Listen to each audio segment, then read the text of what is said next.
This is VSiN, the sports betting network.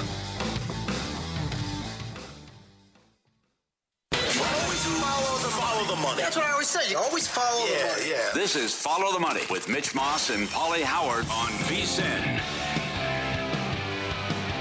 All right! Yeah!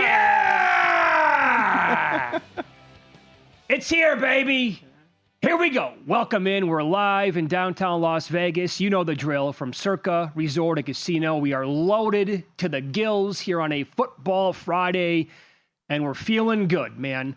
We'll talk LSU, Clemson, Preston Guy coming up in 30 minutes. He has the pulse. He's all over that game. Chuck Edel, the reigning, the defending Circa Friday Night Football Invitation champ, 77-44-3 last year.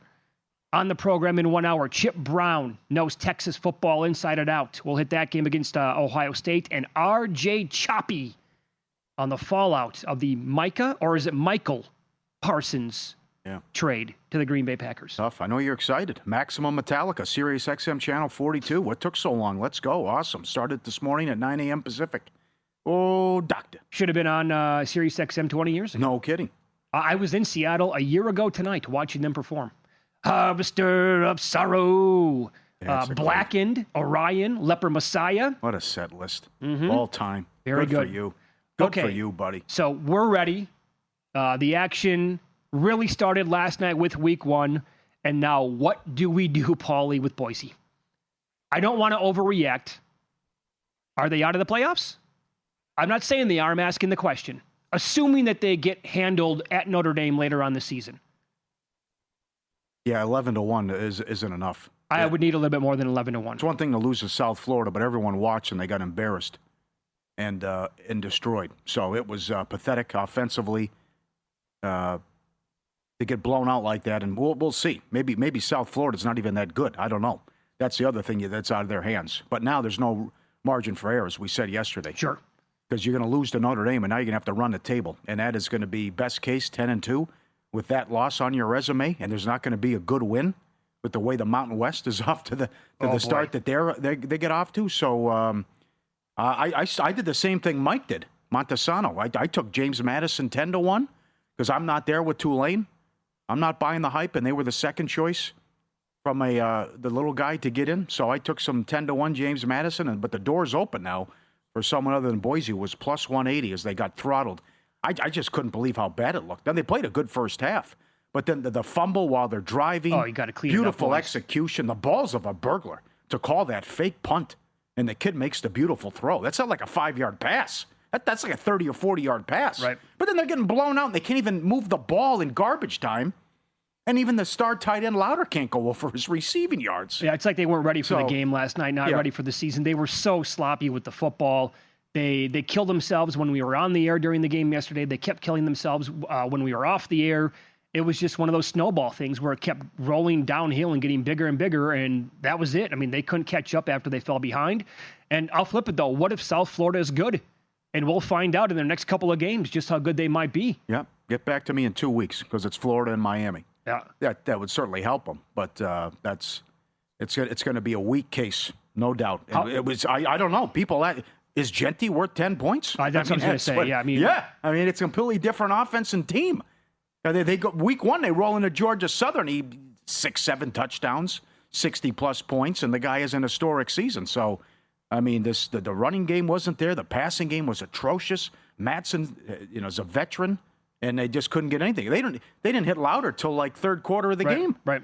And so the running backs, we talked about that quite a bit during the week. Like overall, like what is Genty worth? It's tough to gauge because typically, running backs are not going to be worth much to the number, but he was a historical running back. And then this is also Boise State we're talking about.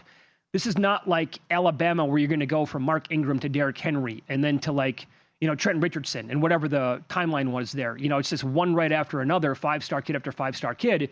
So he was going to be difficult to replace. But how much overall? I mean, if you compare just one game, that last night against South Florida, to pretty much any of their games last year, totally different team.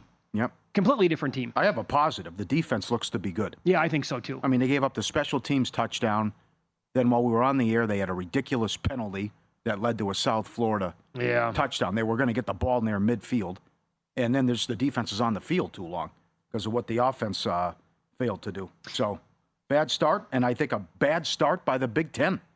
Nebraska won, but come on. Cincinnati's got 33 yards passing in the fourth quarter, and you can't put them away? Paul, that decision at the end of the game was horrific. Yeah. Come on, you're going to at least tie the game or have a shot to tie the game with a field goal and then send it to overtime. You didn't have to force it like that. That was a really bad decision by the Cincinnati quarterback. Yeah, well, good for Nebraska. They finally won a close game. Yeah, but the other games. Yeah. Whew, did you watch the Minnesota and the Wisconsin game like I did? No, I think Buffalo's good. But I was going to say that. Buffalo's got a good defense. Buffalo might have a good team. And that was a beautiful drive by Minnesota to salt it away, but Buffalo gets the money. Wow. And the Wisconsin game was an in-play dream. Just an in-play dream. Number one, the backup looks to be better than the starting quarterback. The other thing is Fickell won't embrace, let's just run the ball and play old school Wisconsin football. So they could have been there all night. I don't think Miami was scoring. But how bad Wisconsin was offensively and to be up 3-0 in the third quarter. What are they doing? 4th and goal. 4th and 3 from the 6, he goes for it. And the kid throws an interception. Well, there was question. I think they had a 3rd and 2, like inside Miami territory last night, and they called like a play action pass that the guy was dead for like a 20-yard loss. Like you're putting the backup quarterback, by the way, in a terrible spot there when you only need to pick up a couple of yards for a first down, and you're going to drop him back in a rollout almost like 12, 15 yards behind the line of scrimmage. They play Alabama in the non-con this year. Alabama has, it depends on where you look. I was looking at some Pro Football Focus numbers today. They have Alabama rated as the number 1 defense going into the country. And last year when Bama went to Wisconsin, that game changed after the quarterback for Wisconsin got hurt, but Alabama eventually put it on them. Like, is Wisconsin going to be able to do anything offensively when they play Alabama? Yep. Probably not. Yep. And I'm looking at, I'll throw out a couple of other teams maybe and you know what, maybe Boise plus 11-20 is a little bit of an overreaction from where they were, because what if they do clean it up and go to South Bend and give Notre Dame a game? I'm just throwing out some what ifs here. I think, what about Memphis plus 980 at FanDuel to make the playoff? Their schedule is like super weak, down in the 100s the way it looks, and there's 136 D1 teams. And they play Arkansas at home. That's going to be that's on September 20th. And Arkansas, like, they're not an amazing football team, obviously, but it's an SEC team. And if Memphis can handle them and beat them in that game when they're at home, and if they go like 11-1 this year, and they do get Tulane at home on November 7th, they also play Navy, the day after Thanksgiving, on November 27th. There's a shot here where I think Memphis at plus 980 at FanDuel would be worth a bet. Yep. All right, well, doors open. Take your shots. Take your cuts. Can a team from the MAC make it? Could Toledo be, like, if they're really good, as good as people think? They got to be undefeated. Yeah. Because Kentucky might win 3 or 4 games. Let's be Kentucky first. What do you think about Liberty? It's got that. No way. No, I don't think so either. You know, the other thing, too, these moves were a disaster. UCF was right. Bulls, USF, excuse me. UCF was way. They were lucky to win the game. 0-0 at halftime. They got me. Rutgers. How about that? Rutgers had 31 points with 3 minutes left in the second quarter. They scored 3 points the rest of the game. What was that? Akron, 9.5 to 4.5. Shutout, 10-0. Well, Wyoming was pretty fortunate to cover that game with a late touchdown, but I mean, Oklahoma. By the way, file that away. Wyoming's not very good. Akron is just going to be a dumpster fire, probably. UAB 17.5 up to 21, lucky to win the game. Oklahoma State 19.5 up to 27. Duke 33.5 up to 37. NC State, East Carolina over 56.5 up to 62. No, that's another one. 17-0 NC State mid-second quarter. They got to get a 4th down stop to win the game, and they stopped offensively. Sure. And what was a horrible decision by East Carolina to throw the ball short of the sticks on 4th and 1. Come on. But, good night, bad night for the Big Ten, at least ATS. And it continues tonight. And that's a big game in Baylor. And the favorite is flipped in that game. How about that? At least at DraftKings, yes. Well, based on my Twitter timeline, every single human being in the world is on Baylor tonight. Yeah. That could be a scary proposition. But it appears that way here, by the way, with Texas, too, tomorrow. and you're going to hear Derek right. Stevens explain that coming up a little bit later on in the show. They took a $550,000 bet first game of the week 1, 550, bang, right in your eyeball on Texas. And so then they moved Texas to the 1-point favorite, obviously. And then it's been going kind of back and forth. And I did notice right before the show started that they were not at 1. I think they were at pick. But at least 1 or 2 other books had Texas as the favorite in that game. Do you want to hop in on Ohio State? That's a tough game. I think maybe the under's the way to go.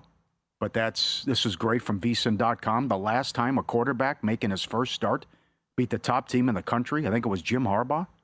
Go back in the 80s, mid 80s. It's 18 straight losses. 18 straight. But this doesn't happen though either. The defending champs taking on the number 1 team in the country too. Yep. That hasn't happened since 1988.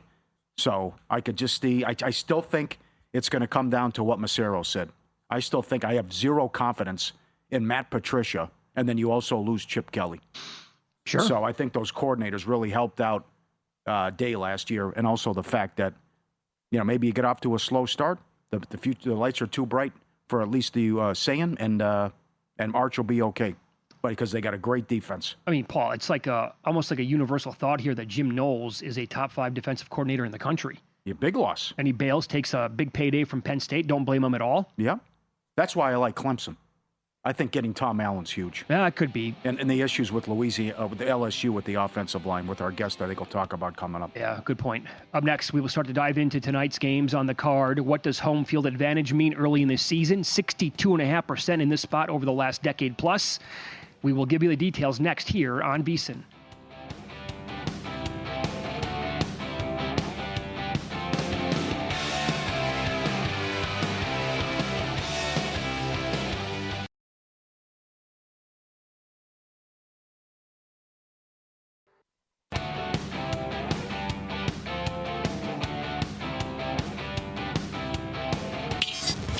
This is Follow the Money on VSiN. All right, let's get into the games that we have coming up tonight. I know, Paulie, that you're involved in this game between Auburn and Baylor. At some spots right now, the Tigers are favored by a point still, or a point and a half. You're seeing, DK with Baylor at -1 right now? Half. -0.5. Yep. All right, open 2.5 here for the road team. They're playing in Waco tonight against the Baylor Bears, and the Tigers have 65% of their production back. Baylor, 70 overall from last year, Paulie. That is 9th in the country. And doing deep dives in this game and all the other games that we have for tonight and this weekend, the Tigers have some of the best wide receivers in the entire country. Pro Football Focus also grades, they grade their receivers as second best overall. They think they have an elite offensive line. And then, of course, the big news would be, what do you think Oklahoma transfer quarterback Jackson Arnold is going to do this year? There you go. With Not those much. receivers. Not much. I don't like them at all. That's where I give Baylor the edge. Baylor closed on a 6-game winning streak last year. Robertson had 3,000 yards, 28 touchdowns.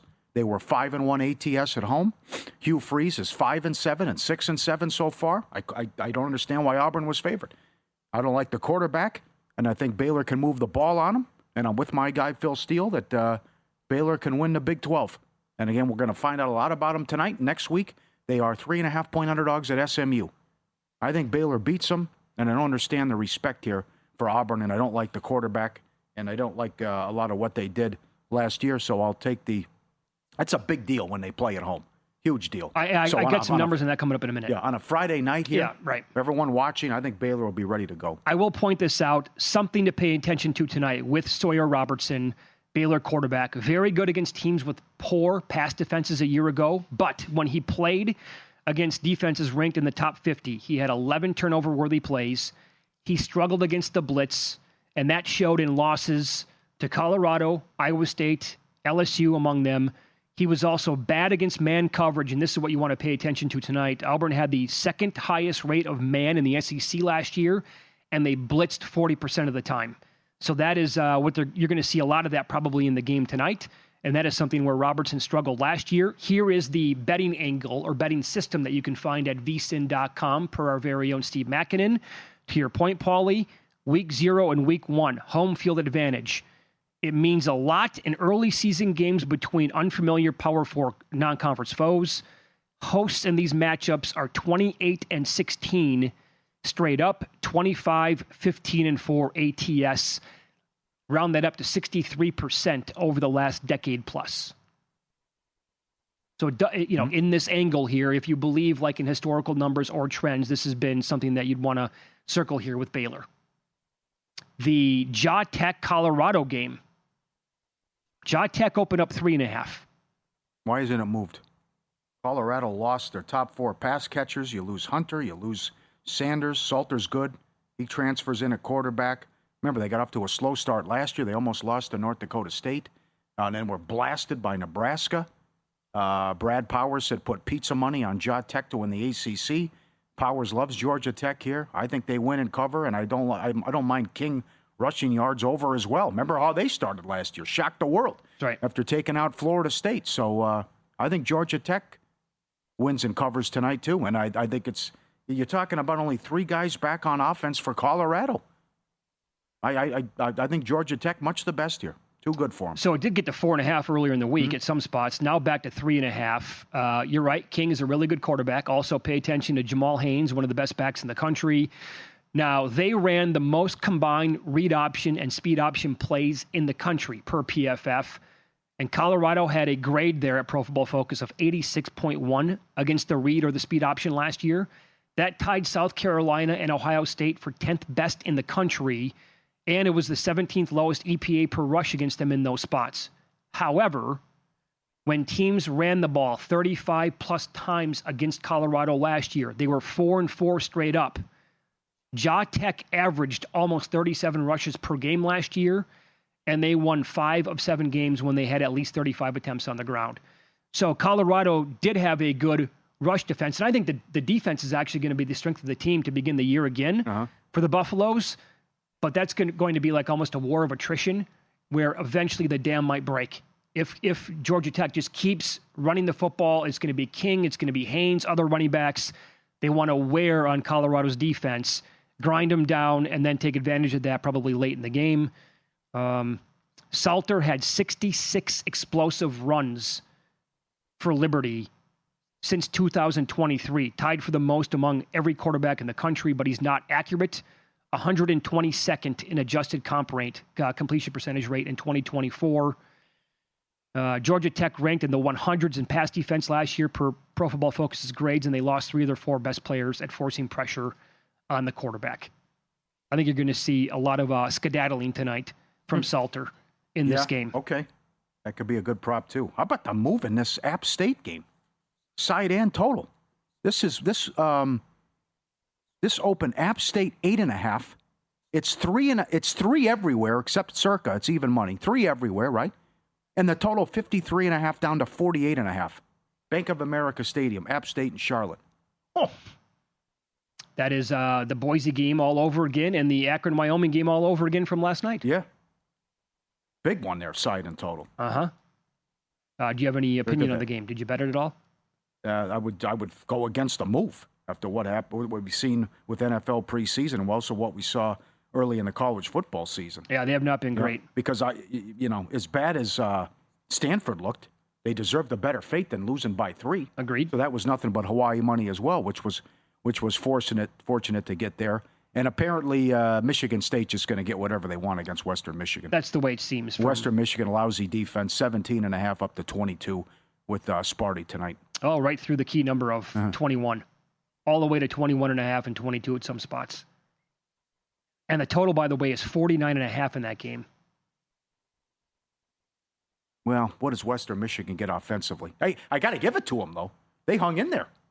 That Miami hung in there. Yeah, true. Oh, absolutely they did. They weren't going to score, but the defense played hard.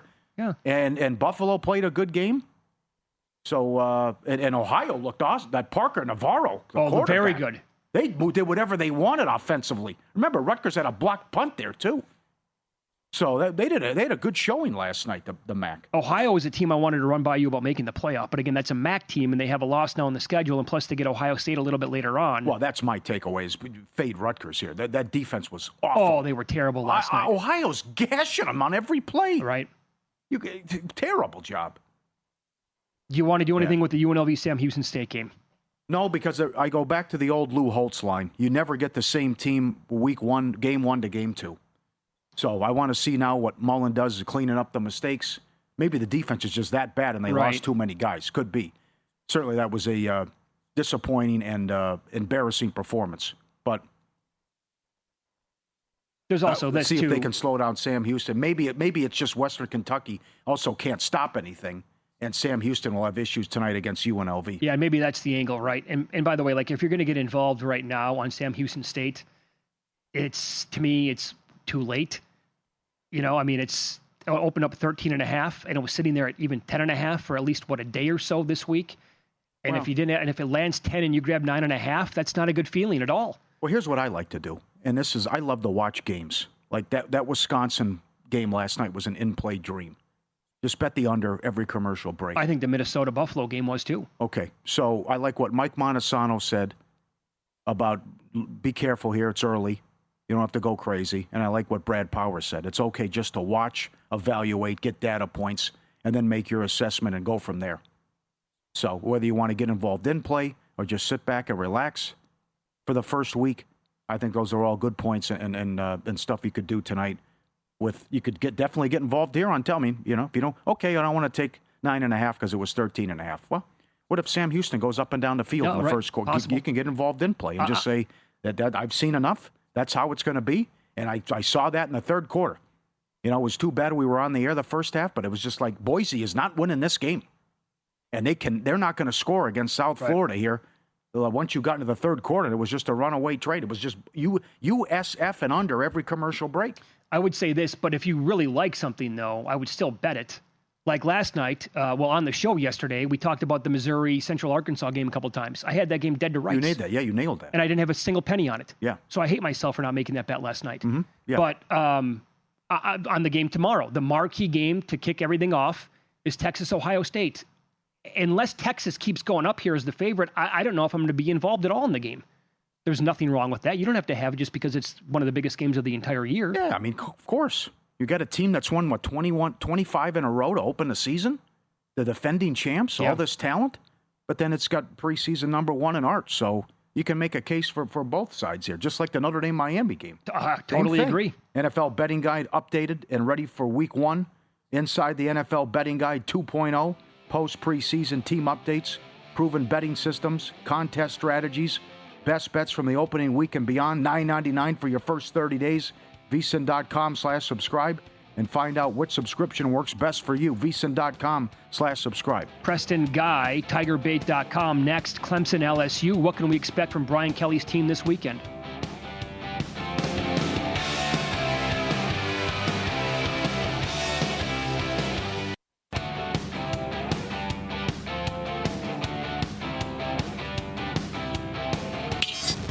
This is Follow the Money on VSiN. Welcome back. It is Follow the Money here on VSiN on a Football Friday. We're live in Vegas from the Circa Resort and Casino over the weekend. Coming up tomorrow night, one of the marquee games of the entire Week 1 schedule is LSU playing at Clemson. And the home team here, the Tigers of Clemson, favored by 4. Total is 57.5. And we head out here to the Progressive guest line as Preston Guy joins the program now, TigerBait.com. You can follow him on X at PGuy77. Preston, good afternoon. Thanks for the time today. How are you? Guys, thanks for having me today. I appreciate it. You bet. Let's start here with the offensive line and the concerns that LSU might have going into this game and into the season. They lost 4 of their 5 starters with that unit, and it was really good last year. DJ Chester is back. PFF ranked him the 7th lowest graded center in the Power 4 last year. Of course, they got guys in the portal, but overall, what is your level of concern going into the game, especially when you consider Clemson might have the best D-line in the country? It's the highest, and I think it's a very poor matchup Week 1, and you have no time to get your stride in. I got red alert. That is red flags all over the place. You've got your left guard and your right tackle. You haven't 100% figured out who your guy's even going to be. You're talking about rotating in possibly a true freshman, Carius Kern, who's shown some discipline issues in camp. I've seen him called for holding and false start a few times, but he is very, very, very strong. and he was a 5-star player. So, it is a high concern. It's the highest concern on the team, and I think there's a wide margin between the next one. That being said, there's some hope there. They really like what they've got. Tyree Adams at left tackle. Weston Davis was a guy who even had some 5-star designations out of high school at right tackle there. And, of course, you brought in 2 highly coveted portal guys in Josh Thompson, who will be your right guard, and Braylon Moore, your center, who's going to replace DJ Chester, who was that low-rated center. So DJ Chester, who was a starter last year, very likely may not start this year. Wow, okay. So safe to say, overall, again, and they had an amazing transfer portal, probably the best in the entire country on paper anyway. But the O-line, I'm guessing, is absolutely the weakest link here of the team. And is it the only weak link that the team has? Here's the deal. Yes is the answer to that question. Now, on paper versus on field, we've all watched enough ball to know those are 2 very different things. Sure. However, the offensive line is the biggest concern, and I think your wide receiver core is going to be upgraded. Caden Durham's back at running back, and he won't be a true freshman finding his groove anymore. He's now a seasoned veteran in the game. He'll be really good. Nussmeier comes back with a year under his belt. Okay, an 11 for 11 on defense will be improved. That's my opinion. Even with Halsey suspended in the first half, your 11 will be better than your 11 last year. So, yeah, it should be a better team. That's not to say every position group will be good enough to get, to win a national championship or anything like that. But I think they look good at every group except offensive line, in my opinion. We've seen it 100 times. The post-game press conference where Kelly loses to USC and he's slamming the table. He's a great coach. Why does he get off to the slow starts here? Can you explain what happens week 1? Yeah, and it started before him. In fact, LSU lost the last 2 openers under Ogeron as well. So let me tell you, the itch here to get a win week 1, it's almost starting to feel like, remember when LSU lost 8 straight to Bama? It's starting to feel a little bit like that, although it's kind of odd because it's different teams, but you're still losing that same spot over and over. And every year people say, well, this has to be the year, right? This has to be and it just seems like, no, you lost to USC last year, and here we go. Now it's 5 straight you've dropped. I don't know why Brian Kelly's teams have been unprepared the last 4 years, and that extends back to his final year at Notre Dame. Granted, before that, his teams looked really good at Notre Dame for 11 years or whatever it was. But, the last 4 teams he's put together have looked atrocious, awful. Very disorganized. Yes. Beaten bad. I mean, I don't understand how his teams in the openers have just been collective. Now, you got to pass that first year. That Florida State missed extra point 2022, you get a pass for that because you inherited a team with 39 scholarship players. You had to put together a team from the portal as best as you could, and you had to put together a coaching staff. Nobody coached together, nobody played together. That one I understand. The others are a little mysterious. So until Brian Kelly proves me wrong, I'm going to doubt him in openers. All right, good answer. Follow the money here on VSiN, the Sports Betting Network. We're talking LSU and Clemson with Preston Guy, TigerBait.com. Follow him on X at PGuy77. If he loses this game tomorrow night, they get Florida in a couple of weeks. They play at Ole Miss end of the month. They get South Carolina after the bye. If they're struggling and they have 2-3 losses, even like before the Alabama game, how hot is this seat for Brian Kelly? Well, among the fans, it'll be toasty for sure. I mean, scorching. However, he has a buyout that as of December 31st, he would be owed $57 million. And I don't know that LSU necessarily has that kind of money. So I don't know that there's a record that LSU would fire him at. All right. So overall, but you think the defense is upgraded pretty much everywhere from a year ago? Correct. And I think a lot of them have been substantial upgrades. Okay. I'm looking at some metrics from the Clemson offense a year ago. Cade Klubnik obviously put together a hell of a season, and he was elite with passes 10-plus yards down the field. One of, if not the best quarterbacks in the entire game. And they have really good receivers too, obviously, with Clemson. Do you think the LSU secondary and the coaching staff here, they have what it takes to neutralize the aerial assault here that they might see from Cade Klubnik and company? Yeah, it's one of the things where I just look at this Clemson matchup with LSU, and it stinks.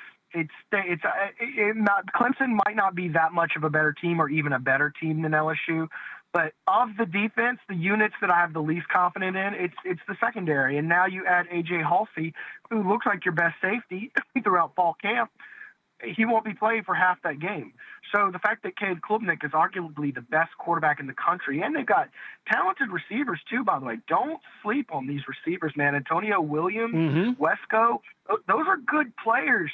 So on both sides of the ball, it's like Clemson's strength meets LSU's weakness. Their D-line is nasty, and LSU's O-line is a weakness. And if I had to pick a weakness in the defense, it'd be the secondary. And look at Clemson's passing attack. So it's just one of those things, man. This matchup scares me for a lot of reasons. Yeah, well, here's the thing, Preston, too. We're also 7 minutes into this conversation, and we haven't even mentioned the name Garrett Nussmeier, and that might be completely unfair. I'm a big fan. I mean, some people project him as like a top 5, top 10 pick next year in the draft. They could be way off. You never know how that stuff's going to shake out. But what is he looking at for an overall matchup? We talked about the offensive line, but he was also really good against pressure last year. Yeah, he was. So here's the deal. You got to keep him upright. And you were, as bad as LSU was in run blocking last year, those 4 guys got drafted for a reason. Okay? I mean, they were elite pass blockers. So if you can keep Garrett Nussmeier off and keep him from having to improvise, where he had to improvise a little too much last year and threw 12 interceptions for a reason, you got to cut that back. You cannot implode like you did against Texas A&M. That being said, I think Nussmeier is as good as any quarterback in the country when he's not being turnover prone. And I think that, let me tell you something else, by the way. If Nussmeier gets hurt or can't play this year, this will be a rough season for LSU because although Michael Van Buren looks like a great backup on paper, we haven't seen it at practice. It's been a lot of ducks and dimes. Oh, boy. Okay. He'll throw a dime, and then he follows that with completely failing receiver. I don't think either of those backups are ready to take over if Nussmeier gets hurt. So LSU will go as far as Garrett Nussmeier's right arm will take them. Look, at LSU, there's a strong history of that fifth-year senior jump up.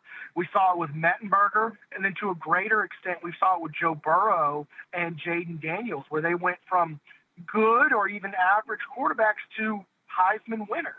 So there's a bit of an expectation that Nussmeier who was better his junior year than all 3 of those guys were in their junior year, there is an expectation that he will step up and be a great quarterback this year. That's a great note. And by the way, Preston, we have about a minute left here. It looks like as we're speaking here, it looks like money is coming in on Clemson at several sports books now across the country. It looks like the home team here is up to a 4.5-point favorite. If you had to bet the game, if you were allowed to bet the game, which side would you take?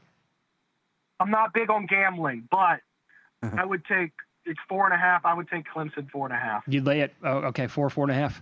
All right. Yeah, I would give Clemson 4 because I think they win by like a touchdown, maybe even like last minute drive, a turnover happens and they extend it. You know, I would take Clemson by a touchdown. Yeah. Okay, totally fair. You think it's a nightmare matchup here for LSU? Great stuff. You can follow Preston on X. He's at pguy77 and does a great job covering the team for TigerBait.com. Pleasure, Preston. Thank you. Enjoy the game. All right, guys. You have a nice day. Thank you. There you go. See, I find that refreshing when you bring on a local person, right? The team that they cover, and he's like, nah, I don't like it. I mean, 98% of them are homers. I know. Well, but also all the talk back there is how bad the offensive line looks. Yeah. So this is not an ideal situation when the coaches were going to rotate 8 offensive linemen. Certainly not. Win-lose up next. Paul will recap a lot of the moves and the landing spots from last night's action, and the best record in the American League since late July will stun you.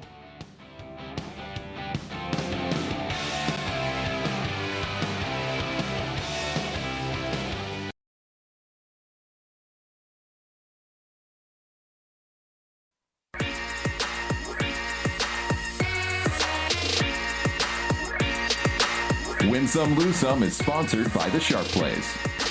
Were you a winner last night? Wow, winning. Or was it a rough one? Well, they can't all be winners, can they? Loser! You're a loser! Paulie Howard recaps the night in sports betting in Win Some, Lose Some. WNBA. The Storm plus 330 on the money line. They were down 21 in Minnesota and beat the Lynx.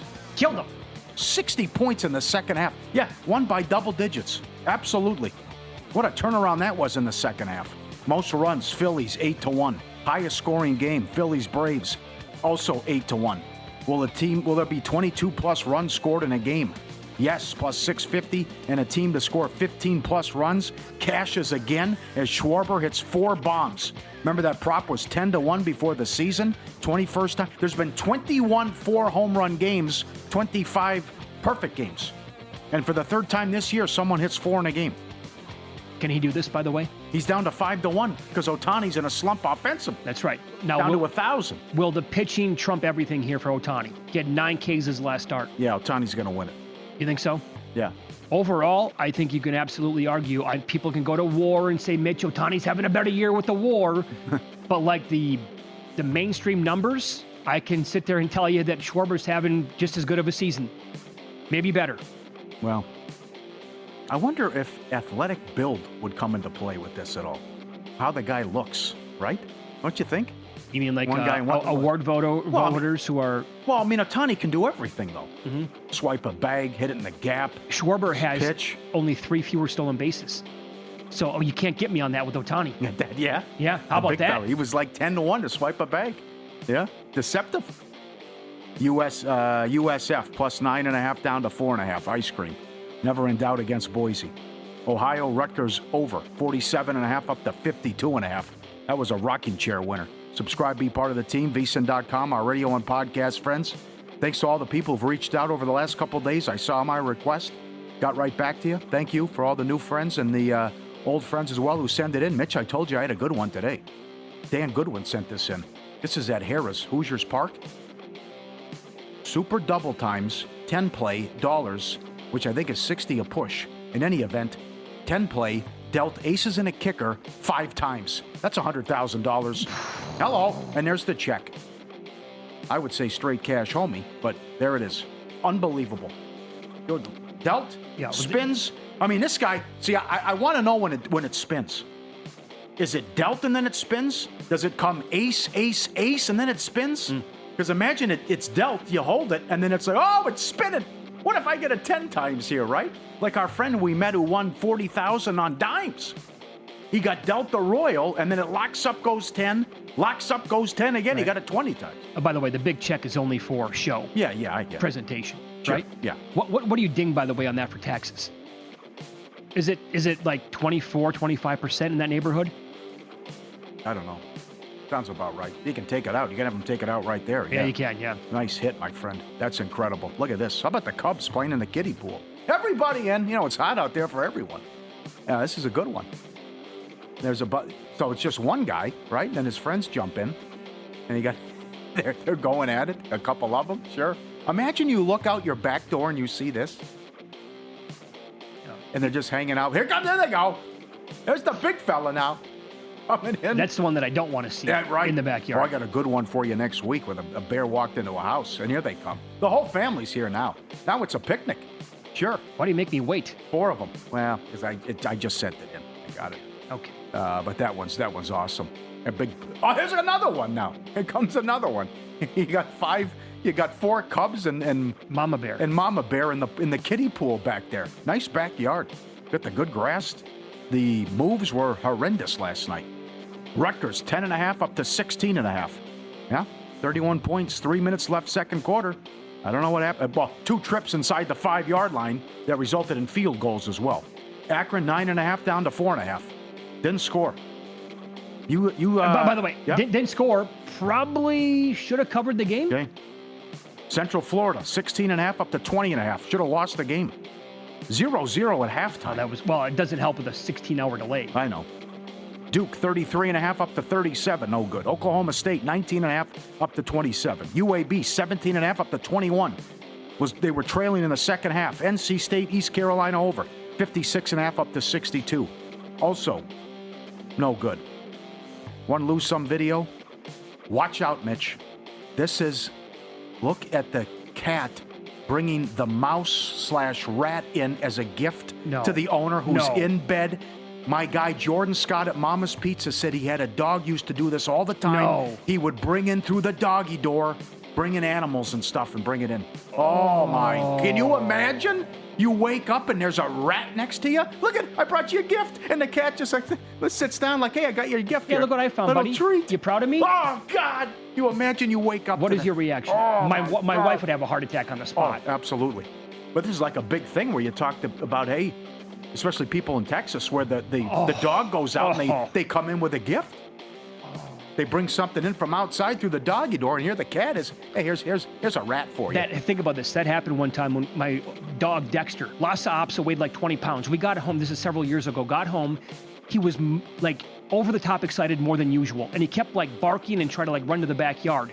He was like getting us. He wanted to show us something. And we're like, hey, bud, what is this? Yeah, what do you got? Gotcha. And I opened up the back door, and he went right around the corner, looked back up, he killed a bird. Somehow, little Lhasa Apso killed the bird and like was showcasing it. Hey, buddy. Hey, Dad, you proud of me? Look what I brought home for dinner something? tonight. Yeah. I was like, Jesus, how the hell did you do that? Megabucks owned a restaurant in Long Beach, and when she got the German Shepherd would bring animals to her and stuff like also as a gift, like around the alley and all that stuff too. And she's like, I don't want that. Get that out of here. You have fed me my entire life. Now let me pay yeah. you back here. Here's my present to you. Let's have some dinner with the rat. Oh, God. Right on the pillow. Right on the pillow. Hello. Oh, that's nasty. Bad for the books. Bowling Green, 14.5 up to 22.5. Fell 19. Louisiana Monroe, 23.5 up to 31. Fell 29. Everyone wins. Before the line moves, sharp plays already there. They don't just follow the market, they help move it. You're not going to outsmart billion-dollar books or full-time sharps on your own. With the sharp plays, you don't have to. Powered by Advanced AI, plug into trusted insider sources. Sharp Plays delivers the edge serious bettors use every day. Free reports, real-time alerts, market-moving insights, and straight to your inbox or X feed. Jeff and the crew have been doing it since 2011. Documented results, public logs, transparent receipts, sharpplays.com. Trusted by pros, watched by the books. Visit sharpplays.com, stay ahead of the line. The A's, 21-10 since July 24th. Best record in the American League. Can they keep it going tonight? What a run. Well, I took a little slice of them for most wins in September here at Circa at 115-1. Good price. There was 150 at Caesars. I missed it, and it's cut in half, if not more than that by now. Okay. You never know. Some of Play these the teams Rangers at the bottom, tonight, like, yeah. Seager's out. Play the Rangers. It's Springs going. See if they keep it going. I like Snell and the Dodgers to beat up Gallen at home tonight as well. Castellanos hitting 400 career against Elder. Adames, 444 against Kramer. Buxton owns Cortez. Yankees, 33 home runs last 10 games. No Ties team's a even record. close to them. Nope. Tolley, the top prospect for the Red Sox, is going today. They called him up. He's going against Skeens. Hello. Welcome to the Bigs. Elder, 0-2 with an ERA of 20. 20 last three against the Phillies. There's no chance he would be getting my money. Yep. By the way, how about money on the Red Sox against Paul Skeens tonight? Well, they're a little tough bit at home, yeah. Trickling in, moving a couple of pennies here. Uh-huh. Are you tempted to take Skeens at plus money? It's like, are you tempted to take Ohio State plus a point? Yeah, it's tough here with the rook. You never know with the kid. Like the Mets have called up Tong as well. I really don't Who want, knows what? honestly, I don't want to be betting against the Red Sox, nor do I want to be betting against the Blue Jays right now. How about that game tonight? Peralta against Bieber. How good was Bieber? He was great. He was great in AAA, and he was great his first time out. And he took a little bit of money today so far. Game doesn't have the first pitch for a couple of more hours yet. But Peralta has been like phenomenal this year for the Brewers. I would need a bigger price to bet Milwaukee. In fact, it would have to be much bigger because I already bet the Blue Jays in the game. Yeah. Are the Cubs, what are the Cubs on the run line? Horton against Marquez?